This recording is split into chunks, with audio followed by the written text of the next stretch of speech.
Pay attention to this man in police body cam footage. His name is Ivan Samuel Brammer, but everyone calls him Sam. He's 60 years old, and right now, he's about to be arrested for one of the most twisted crimes you'll ever hear about. But here's what makes this case absolutely chilling. The victim trusted him completely. She loved him, and that trust, it would cost her everything. Welcome to Chilling True Crime, where we dive deep into the darkest corners of human nature. Make sure you subscribe and hit that notification bell, because the story you're about to hear will leave you speechless. And trust me, you'll want to stay until the very end, because the final discovery in this case is something nobody saw coming. February 13th, 2023, Council Bluffs, Iowa. A cold Monday morning that started like any other, but would end in absolute horror.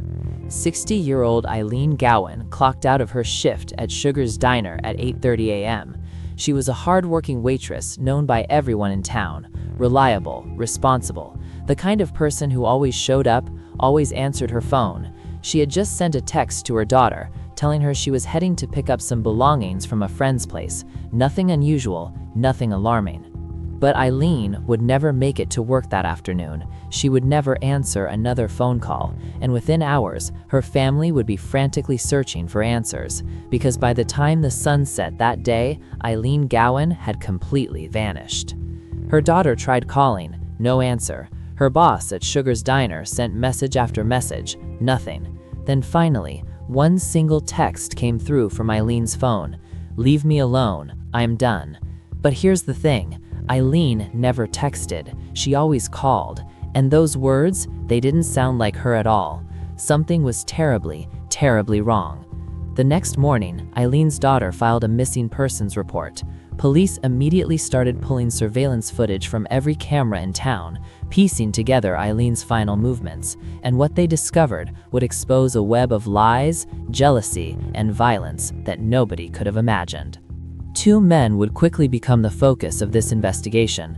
Two men who both claimed to care about Ilene. Two men who would both be brought into the interrogation room, but only one of them was hiding a horrifying secret. The investigation moved fast. Detectives knew that in missing person cases, the first 48 hours are critical, and they had two prime suspects already in their sights. First, there was Mike Brockman, a regular customer at Sugar's Diner who had recently become much more than just a friend to Ilene. According to her family, Ilene had moved into Mike's house just 1 week before she disappeared. But the night before she vanished, something disturbing allegedly happened. Ilene had told friends that Mike assaulted her while she was staying at his place. Then there was Sam Brammer, Ilene's ex-boyfriend. Their relationship was explosive. Toxic. They'd broken up and gotten back together more times than anyone could count. Just days before Ilene disappeared, she had moved out of Sam's apartment for what seemed like the final time. Two men, two motives, and Ilene was caught right in the middle. Detectives brought Mike Brockman in first. He sat across from them in the cold interrogation room, confident, calm, maybe a little too calm for someone whose friend had just vanished without a trace. Mike told his story carefully. He explained that he met Ilene at Sugar's Diner, that they became close friends, and when she needed a place to stay after leaving Sam, he offered her his spare room. Nothing romantic, he insisted, just friends helping friends.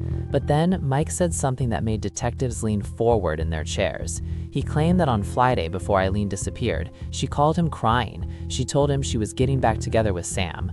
Mike said he told her she could come back to his place, but only for one day. He wanted her gone by Monday. And according to Mike, that's exactly what happened. Monday morning, he drove Ilene to work at 5 a.m., dropped her off, and never saw her again. The story seems solid, almost too solid. But detectives had been talking to Ilene's friends, and they'd heard something completely different. They'd heard that Mike didn't just offer Ilene a place to sleep.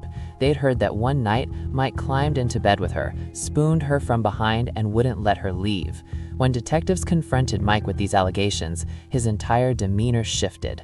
That statement was made to a couple of people, the detective said slowly, watching Mike's face. They said, "You laid down in her bed with her and spooned her from behind. Is any of that accurate?"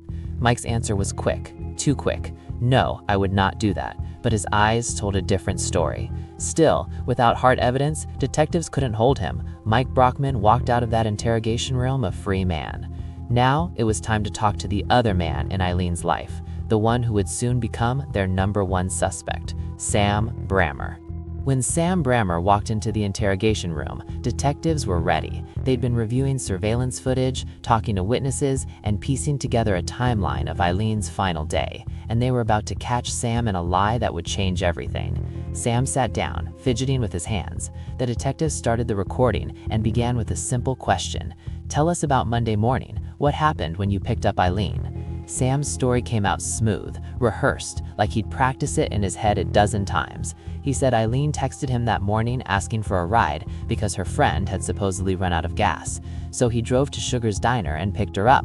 They drove around town for a while, talking. She stopped at her mother's apartment to grab some things. Then Sam claimed he drove Ilene directly to Mike Brockman's house so she could pick up her belongings. "I dropped her off right in front of his place," Sam said confidently. "She got out of my truck, walked toward the house, and I turned around and left. That's the last time I saw her." The detectives nodded, taking notes. They let Sam finish his entire story without interruption. Then came the moment that would shatter Sam's alibi into 1,000 pieces. "Sam, we've got cameras all over this town," the detective said, leaning forward. "We've been reviewing footage from every intersection, every business, every traffic light. And here's the interesting thing. We have your truck on camera at 9:28 a.m. heading westbound towards Omaha, not towards Mike's house, the complete opposite direction." Sam blinked, his jaw tightened.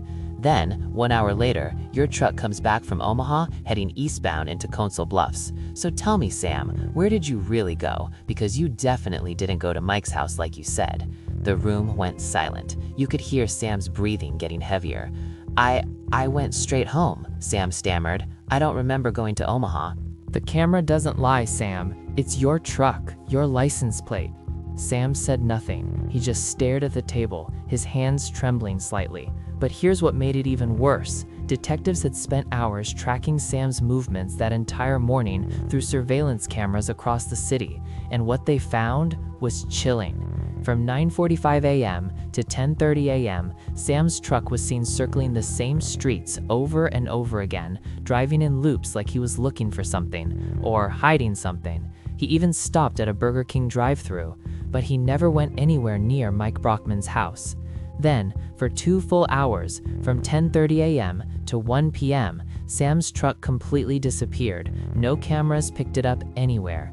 It was like the truck had vanished off the face of the earth. When Sam's truck finally reappeared on camera at 1 p.m., something was different. Ilene was no longer in the passenger seat. Detectives knew they had Sam cornered with the surveillance footage, but without Ilene's body or concrete evidence, they couldn't arrest him for murder, not yet. So they had no choice but to let him walk out of that interrogation room. But Sam Brammer was about to make a series of decisions that would seal his fate forever.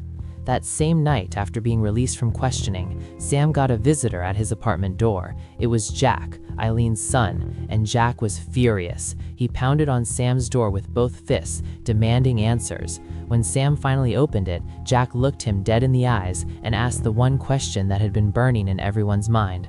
"What the hell did you do to my mom?"